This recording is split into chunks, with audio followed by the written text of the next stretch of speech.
জানেন বিচার দিবসে মানুষ সবকিছু ভুলে যাবে, মা তার সন্তানকে ভুলে যাবে। ইয়াউমা তারাউনাহা তাযহালু কুল্লু মুরদিআতিন আম্মা আরদাআত, সেই দিন প্রত্যেক স্তনদানকারী মা তার সন্তানকে ভুলে যাবে। ইয়াউমা ইয়াফিরুল মারউ মিন আখিহি ওয়া উম্মিহি ওয়া আবিহি ওয়া সাহিবাতিহি ওয়া বানিহি, সেদিন প্রত্যেক মানুষ তার ভাইয়ের কাছ থেকে পালিয়ে বেড়াবে। সূরা মাআরিজে এসেছে। ওয়া ফাসিলাতিল্লাতী তুই, তার মা, তার স্ত্রী, তার সন্তান, তার অভিভাবক, তার গোটা গোত্র, সে তাদের সবার কাছ থেকে পালিয়ে বেড়াবে। সে কারো সাথে কোনো কিছু করতে চাইবে না। ওয়াতাকাত্তাআত বিহিমুল আসবাব, কোরআন বলছে সকল সম্পর্ক ছিন্ন হয়ে যাবে। কিন্তু ঈমানদারদের জন্য এমনটা হবে না। ঈমানদারদের জন্য এমনটা হবে না। সে জান্নাতে প্রবেশ করবে এবং তার ভালোবাসা অব্যাহত থাকবে। কার জন্য? তার লোকদের জন্য, যারা হলো কাফির এবং নবীদের শত্রু, কারণ তারা এখনো জীবিত এবং এখনো তাদের আশা রয়েছে। আপনি এমন মানুষের উপর আশা ছাড়বেন না যারা এখনো জীবিত। আর আল্লাহ এমনভাবে আমাদের কাছে বর্ণনা করেছেন যেন তিনি তখনও ঘটনা দেখছিলেন। আল্লাহ তাকে দুনিয়ার ক্যামেরা ভিউ প্রদান করেছিলেন যাতে তিনি দেখতে পারেন যে কি ঘটছে। আর তিনি জান্নাত থেকে দেখে বলছেন যদি তারা জানতে পারে। তিনি বলেননি যে যদি তারা জানতে পারত, আলিমু, বরং তিনি বলছেন ইয়া লাইতা কওমি আলামুন, যদি শুধু তারা জানতে পারে। তিনি এখনই দেখছেন কি ঘটছে। আল্লাহ তাকে দেখাচ্ছেন। সুবহানাল্লাহ। আর তারপর আপনি বুঝতে পারেন যে একনিষ্ঠতা আসলে কি। আমরা মুসলিমরা একনিষ্ঠতার কৃত্রিম ধারণা তৈরি করেছি। আমি এটা মানতে পারি না। একনিষ্ঠতা শব্দটিকে নিয়ে আমরা যা করছি, তুমি যা করো তার সবকিছুতে ইখলাস থাকতে হবে। সব সময় তোমার নিয়তকে যাচাই করে চলবে। এখনই যাচাই করুন। কারণ যদি একনিষ্ঠতা না থাকে তাহলে তোমার কোনো কাজেরই মূল্য থাকবে না। আর তোমার একনিষ্ঠতা থাকতে হবে শুধু এবং শুধুমাত্র আল্লাহর জন্য। আমি এর সাথে দ্বিমত পোষণ করব। আমি জানি এখনই আমাকে হত্যা করতে আসবেন না। রাসূল সাল্লাল্লাহু আলাইহি সাল্লাম একজন মানুষের কথা বলছেন যে অনেক পাপ করেছে, অনেক পাপ। সে নামাজ পড়ে না, কিছুই করে না। একদিন সে হাঁটতে হাঁটতে একটি তৃষ্ণার্ত কুকুর দেখতে পেল। তৃষ্ণায় কুকুরটির জিহ্বা বের হয়ে আছে। আর লোকটি সিদ্ধান্ত নিল যে নিজে পান করার আগে সে কুকুরটিকে পান করাবে। শীঘ্রই লোকটি মারা গেল আর আল্লাহ তাকে জান্নাত দান করলেন। হ্যাঁ, আসুন ঘটনাটা খেয়াল করি। এই লোকটি, সে কি বিশ্বাসী? আমরা জানি না। সে কি নামাজ পড়ে? না। যখন সে কুকুরটিকে পান করাচ্ছিল সে কি বলেছিল যে দাঁড়াও, আগে নিয়তের ইখলাস এনে নেই, আমি শুধু এটা করছি আপনার জন্য, ইয়া আল্লাহ, কুকুরের এই বের হয়ে থাকা জিহ্বা আমার কাছে মূল্যহীন, আমি শুধু আপনার সন্তুষ্টি কামনা করি, আর তারপর আমি কুকুরটিকে পানি খাওয়াই। তিনি এমনটা করেছিলেন?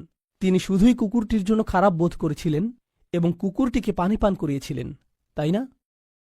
তো কুকুরটির জন্য তার উদ্বেগের ব্যাপারে তিনি একনিষ্ঠ ছিলেন, তার ইখলাস ছিল, তাই না? এখানে এই ঈমানদারটি তার লোকদেরকে ভালোবাসেন, কিন্তু তিনি কি বলেছেন যে এটা যদি আল্লাহর জন্য না হতো তাহলে আমি আমার লোকদের ঘৃণা করতাম। তিনি এজন্য তাদেরকে ভালোবাসেন কারণ তারা তারই লোক, আর এটাই তার লোকদের জন্য একনিষ্ঠতা। ইবাদতের ক্ষেত্রে আল্লাহর প্রতি আপনার একনিষ্ঠতা থাকতে হবে, আপনার পিতামাতার প্রতি আপনার একনিষ্ঠতা থাকতে হবে, শুধু আল্লাহর জন্য না, বরং এজন্য যে তারা আপনার পিতামাতা।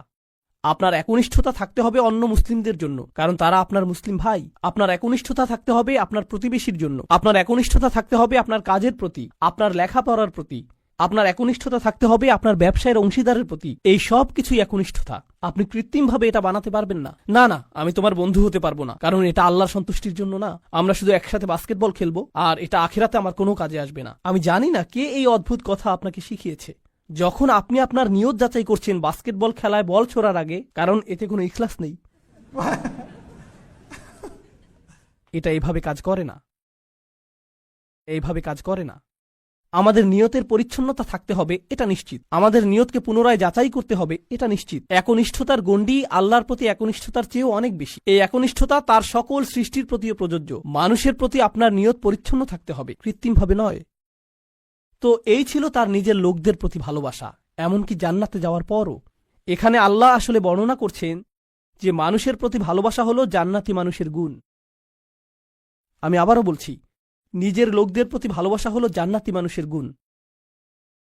তো যখন আপনি এমন মুসলিম দেখেন যারা সবসময় মানুষের প্রতি রাগান্বিত, তারা সবসময় অন্য মুসলিমদের প্রতি রাগান্বিত, তারা নিজেদের পরিবারের প্রতি রাগান্বিত, তারা সবচেয়ে বেশি রাগান্বিত অমুসলিমদের প্রতি, তারা রাগান্বিত এবং রাগান্বিত, এটা জান্নাতি মানুষের গুণ না।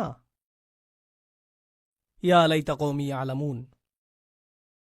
এখন তিনি এই বক্তব্যটি দিলেন তার লোকদের প্রতি। আমরা এমনকি তার নামও জানি না, আর তার কথাগুলো কিয়ামত পর্যন্ত পাঠ করা হবে। এখন আপনার এবং আমার কথোপকথনগুলোর কথা ভাবুন।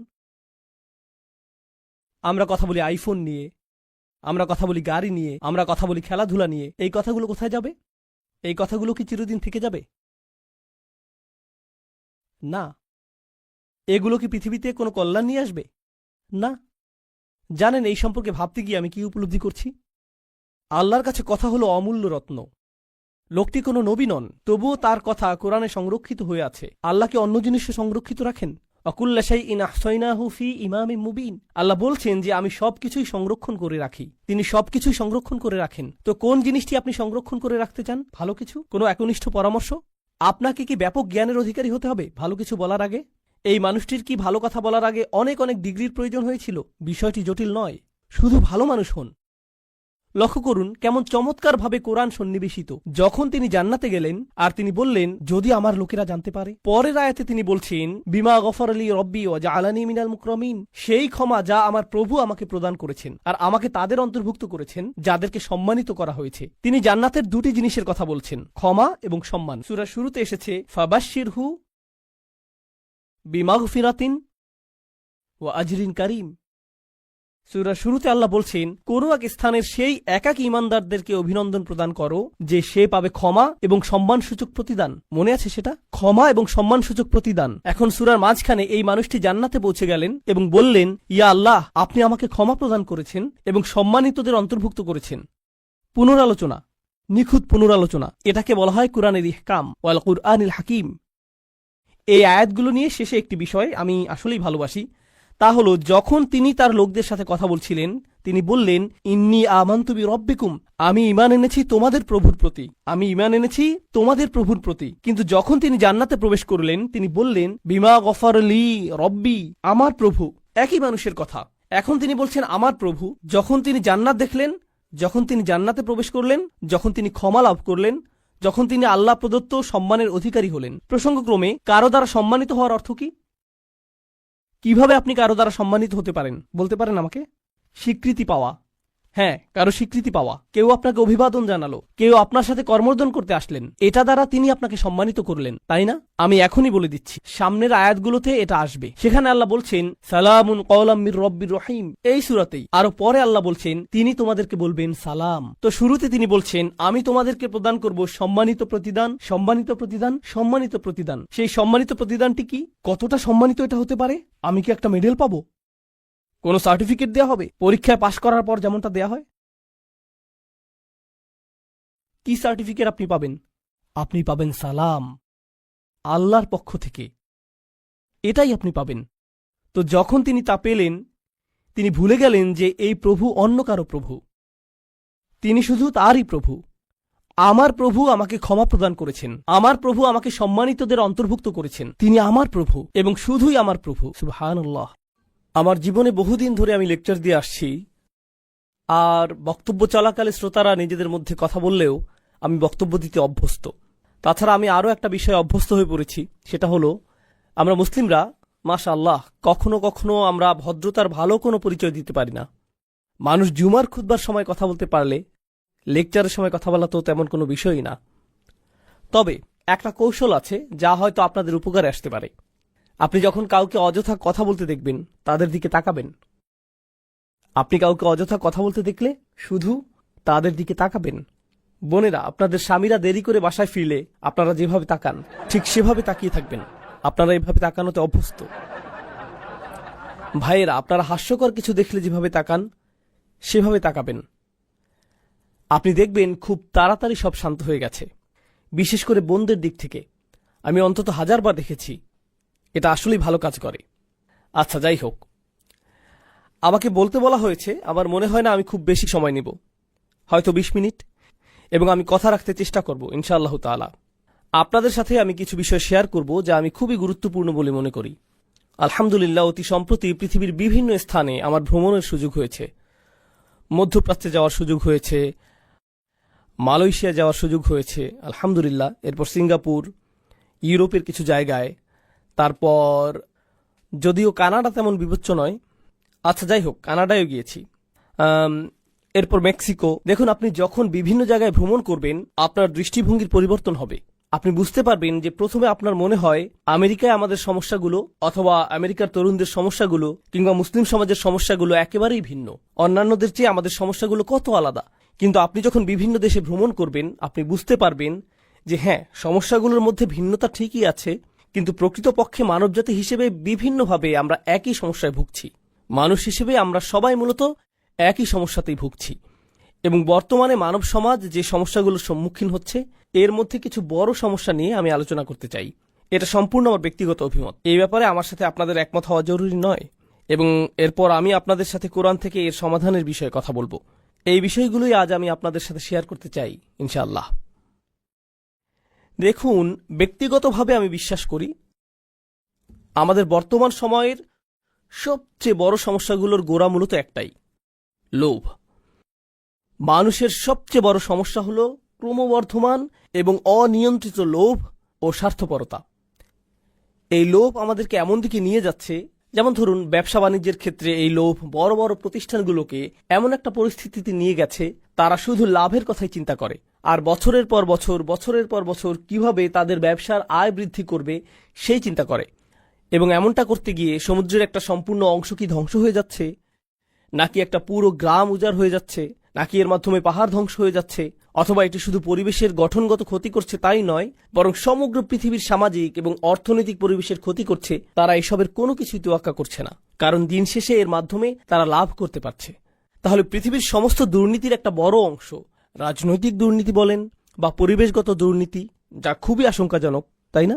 এই সব কিছুর মূল কারণ হচ্ছে অনিয়ন্ত্রিত, লাগামহীন এবং অপ্রতিরোধ্য লোভ। এটাই মূল কারণ। আমি ব্যক্তিগতভাবে বিশ্বাস করি এটাই বর্তমান বিশ্বের অনেক অনেক অনেক সমস্যার কেন্দ্রবিন্দু। আপনি যদি লোভ সম্পর্কে কোরআন থেকে গবেষণা করেন আপনি দেখবেন আল্লাহ আযজা জাল্লা বেশ স্পষ্ট ভঙ্গিতে এর বর্ণনা দিয়েছেন।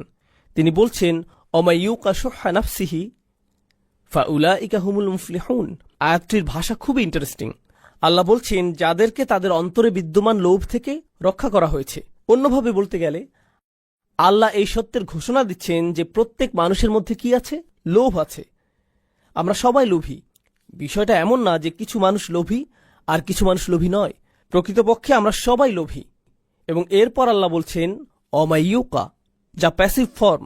এর মাধ্যমে বলা হচ্ছে যে ব্যক্তিকে এই লোভ থেকে রক্ষা করা হয়েছে, অর্থাৎ আমার অন্তরের ভিতরে এমন কিছু একটা আছে এবং আমি নিজে আমাকে এর থেকে সুরক্ষিত রাখতে পারি না। ইয়ানি লাম ইয়াকুল ওমাইয়াত্তাকি শুহ্হা নাফসিহি, যে ব্যক্তি তার অন্তরের লোভ বা সংকীর্ণতা থেকে নিজেকে রক্ষা করতে পারবে। আমি যদি বলি, মনোযোগ দিয়ে শুনুন, আমি যদি বলি আমি আমাকে রক্ষা করতে সক্ষম, এখানে রক্ষা করার কাজটি কে করছে? আমি নিজে। আমি নিজে কাকে রক্ষা করছি? আমার নিজেকে। কিন্তু আমি যদি বলি আমাকে রক্ষা করা হয়েছে, এই ধরনের বাক্যে রক্ষা করার কাজটা কে করছে? অন্য কোনো ব্যক্তি, এমন কেউ যার কথা উল্লেখ করা হয়নি। এই আয়াতে আল্লাহ বলছেন তোমাদেরকে অবশ্যই বাইরে থেকে নিরাপত্তা দিতে হবে, বাইরের কাউকেই আসতে হবে যে তোমাদেরকে তোমাদের মনের গভীরে থাকা লোভ থেকে রক্ষা করবে, এবং তোমাদের কাছ থেকে লোভ, সংকীর্ণতা কখনো আলাদা করা যায় না। এই জন্যই কোরআনের ভাষায় আমরা এমনটা পাই না আশুহা ফি নফসিহি অথবা আশুহা লি নফসিহি, বরং এটা ছিল শুহা নফসিহি। এর মানে হলো, ব্যাকরণের শিক্ষার্থীদের জন্য বলছি, এটা একটা ইদাফ। এখানে একটা মুদাফ এবং মুদাফ ইলাই আছে, এবং এই দুইটা শব্দ পরস্পরের সাথে দৃঢ়ভাবে জুড়ে আছে।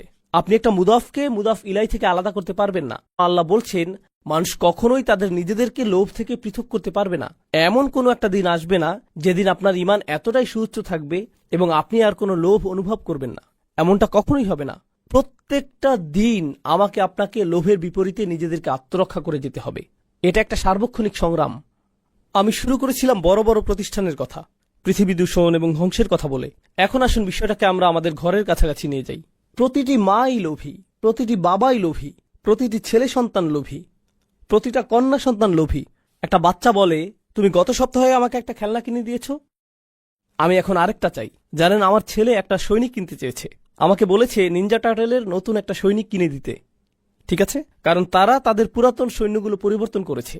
এখনকারগুলো আরো বিদঘুটে। এখন তাদের চোখগুলো কেমন জানি উন্মাদের মতো, মাথাটা কঙ্কালের মতো। কিন্তু সে এই নতুন সৈনিকই চায়। সে টিভিতে নতুন নিনজা টার্টেল দেখেছে, তাই সে আমাকে বলল, বাবা আমাকে নতুন একটা সৈন্য কিনে দাও। আচ্ছা, আমি তাকে একটা সৈন্য কিনে দিলাম। আর জানেন, যখন আমি তাকে এটা দিলাম সে যে কি খুশি হয়েছিল। তারপর সে আমাকে বলল আরো 3টা সৈনিক চাই, কারণ প্রত্যেকটা টার্টলের জন্য আমার একজন একজন করে সৈনিক লাগবে। দেখো, 4 জন মিলে শুধুমাত্র একজন সৈনিকের সাথে লড়াই করতে পারবে না। ইন্না লিল্লাহি ওয়া ইন্না ইলাইহি রাজিউন, এটা হতে পারে না। লড়াইটা অবশ্যই ন্যায্য হওয়া উচিত, তাই না বাবা? এমনকি আপনার 3 বছরের বাচ্চাটার লোভ আছে। আপনি বাসায় একটা কেক নিয়ে আসেন, কিংবা বাসায় M&M অথবা খুবই ছোট্ট সামান্য কোনো চকলেট নিয়ে যান, দেখবেন বাচ্চারা সবাই সেখানে জড়ো হয়ে যাবে। ধরুন একটা বাচ্চা একটা চকলেট পেল, আরেকটা বাচ্চা 2টা পেল। সাথে সাথে প্রথম বাচ্চাটা কি বলবে? আমার আরেকটা কোথায়? ওরটা হলুদ রঙের, আমিও কি হলুদ রঙের ক্যান্ডি পেতে পারি? তোমার এম আমারটার চাইতে বড়। আরে, এটা তো বড় হাতের এম, আমারটা কেন ছোট হাতের?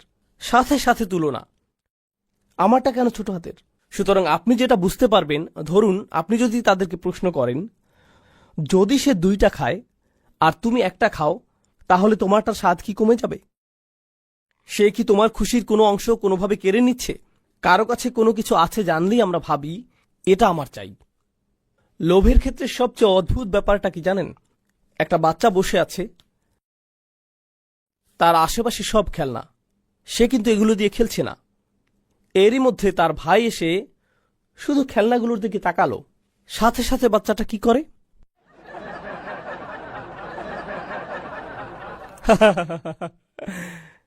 সাথে সাথে সাথে সাথে আপনি অন্যের সামনে নিজেরটা দখলে নিতে চান, আর যখন সামনে কেউ থাকে না, আপনি আপনার জিনিসকে অত পাত্তাই দেন না।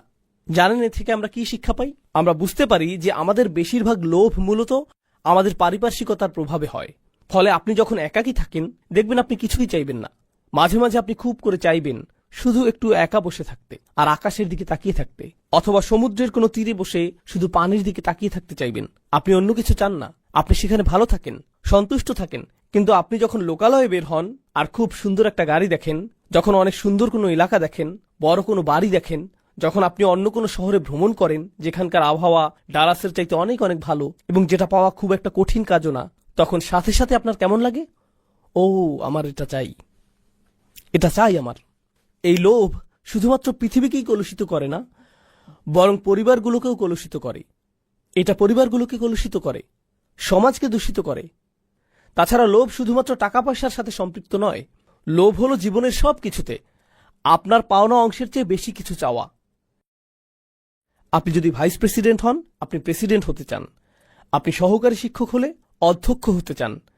আপনি অধ্যক্ষ হয়ে থাকলে আরো বড় প্রতিষ্ঠানের অধ্যক্ষ হতে চান।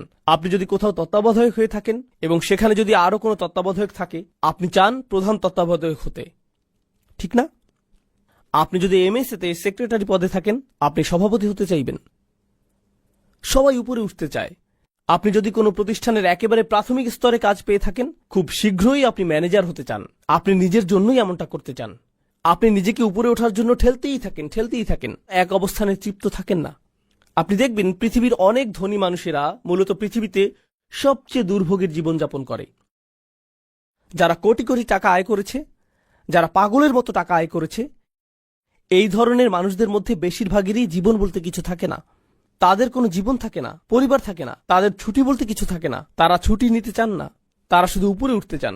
তারা মনে করেন তারা ছুটিতে গেলে তাদের ছুটে চলার এই যন্ত্রের গতি কমে যাবে, তাদের কাজে দ্রুত ফিরে আসতে হয়। এবং তারা যদি ছুটিতে গিয়েও থাকেন, সেখানে বসে ইমেইলের উত্তর দেওয়ায় ব্যস্ত থাকেন।